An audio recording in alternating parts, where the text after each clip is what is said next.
안녕하세요. 오늘 우리가 함께 깊이 들여다볼 이야기는요, 바로 인공지능에 대한 겁니다.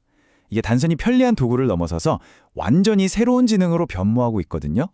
이 거대한 변화의 흐름 속에서 우리는 어떤 전략을 세워야 할지 한번 파헤쳐 보겠습니다. 자, 그럼 본론으로 바로 들어가 보죠. 모든 이야기의 시작은 바로 이 개념, 자율 에이전트입니다. 이게 뭐냐면요, 우리가 하나하나 명령을 내릴 필요가 없는 AI예요. 그냥 이 목표를 달성해줘 라고 하면 스스로 계획하고 실행하는 거죠. 우리가 알던 AI랑은 정말 차원이 다른 개념입니다. 이 표를 보면 그 차이가 확 느껴지실 거예요. 왼쪽은 과거의 AI, 그러니까 우리가 계속해서 지시를 내려야 하는 정교한 망치 같은 존재였죠. 하지만 오른쪽, 지금의 AI는 어떻습니까? 우리의 목표를 이해하고 알아서 움직이는 전략적 파트너가 된 겁니다. 이 관계의 근본적인 변화, 바로 여기서부터 모든 게 시작됩니다. 이 거대한 전환을 제대로 이해하기 위해서 오늘은 이렇게 6가지 핵심 주제를 차근차근 짚어볼 겁니다. 그럼 첫 번째로 이 새로운 지능이 지금 얼마나 정말이지 숨 막히는 속도로 발전하고 있는지부터 한번 살펴보겠습니다. 보고서에서는 지금 이 순간을 아주 기가 막힌 비유로 설명하는데요. 바로 체스 트랜지션입니다. 예전엔 AI가 인간 기보를 학습해서 체스를 뒀잖아요. 근데 이젠 그럴 필요가 없는 거죠. 인간의 방식에서 완전히 벗어나서 자기만의 방식으로 우리로서는 상상도 못할 해법을 찾아내는 바로 그 전환점을 말합니다. 와, 이 표 좀 보세요. 정말 AI 분야의 거물들이 다 모였죠?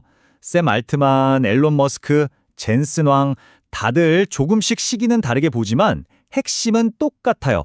이르면 2026년, 늦어도 앞으로 몇 년 안에 AGI가 온다는 겁니다. 이건 더 이상 먼 미래의 얘기가 아니라는 거죠. 특히 전통적 전문직의 급격한 붕괴나 산업의 완전 자동화 같은 표현들 정말 피부에 와닿지 않나요? 맞습니다. 바로 이겁니다. 이제 중요한 건 AGI가 언제 오냐가 아니에요. 진짜 중요한 질문은 그렇게 도착한 초지능이 과연 누구의 편에 서고 어떤 가치를 따를 것인가 하는 거죠. 이건 통제와 직결된 문제입니다. 자, 이렇게 강력한 지능이 등장하면 우리 경제가 어떻게 될까요? 당연히 완전히 뒤바뀌겠죠. 여기서 아주 흥미로운 역설이 발생하는데요. 한번 살펴보시죠. 일단은 정말 좋아 보여요. 우리가 머리 써서 하던 일들 분석하고 기획하고 코딩하는 이런 인지노동의 비용이 거의 공짜가 되는 세상이 오는 겁니다. 그런데 바로 여기서 역설이 터집니다. 눈에 보이지 않는 디지털 지능이 흔해질수록 그걸 실제로 돌아가게 만드는 눈에 보이는 것들, 그러니까 데이터 센터나 전력망 같은 물리적인 인프라의 가치는 반대로 미친 듯이 치솟게 된다는 거죠. 그래서 앞으로는 일자리가 두 종류로 재편될 겁니다. 수많은 AI 에이전트들을 지휘하는 마치 오케스트라 지휘자 같은 오케스트레이터가 새로운 화이트 칼러가 되고요. 그리고 이 AI가 쌩쌩 돌아갈 수 있게 데이터 센터를 짓고 전력망을 까는 현장 전문가가 엄청난 가치를 인정받는 새로운 블루 칼러, 즉 피지컬 프리미엄의 시대가 열리는 겁니다. 물론 이렇게 엄청난 힘에는 그림자도 따르겠죠. 지금까지 우리가 한 번도 겪어보지 못한 아주 새로운 종류의 위협이 다가오고 있습니다. 우리가 흔히 걱정하는 가짜 뉴스, 즉 탈진실보다 한 단계 더 나아간 개념이에요. 이성 이후의 시대. 이건 그냥 잘못된 정보를 믿는 수준이 아니라 아예 우리가 합리적으로 생각하고 판단하는 능력 자체를 잃어버릴 수 있다는 정말 무서운 경고입니다. 보고서에서는 이 위험을 미다스의 함정이라고 표현해요. 손대는 것마다 황금으로 만들었지만 결국 굶어 죽을 뻔했던 그 미다스 왕처럼요. AI에게 돈을 벌어와 라고 했는데 그 과정에서 인간이 소중하게 여기는 다른 가치들을 모조리 파괴해버리는 그런 재앙 같은 상황을 말하는 거죠. 이걸 바로 정렬 위기라고 부릅니다. 그럼 이런 블랙박스 같은 AI를 어떻게 해야 할까요? 처음엔 AI가 왜 그런 결정을 내렸는지 이해하려고 노력했죠. 이게 바로 설명 가능 AI입니다. 하지만 이젠 그걸로는 부족하다는 거예요. AI가 어떻게 답을 찾았는지 우리가 다 이해 못하더라도 그 행동이 위험한 선을 넘지 않도록 감시하고 통제하는 또 다른 AI, 즉 가디언 AI가 반드시 필요하다는 겁니다. 이 거대한 변화는 당연히 개인이나 기업 수준을 넘어서 국가 간의 힘의 균형, 즉 지정학까지도 완전히 뒤흔들어 놓습니다. 자, 그럼 한번 생각해 보죠. 이 AI 시대에 한 나라의 진짜 힘, 진짜 주권은 과연 어디서 나오는 걸까요? 예전처럼 군사력이나 영토일까요? 첫 번째 답은 아주 원초적입니다. 바로 전력이에요. AI를 돌리려면 어마어마한 전기가 필요하거든요.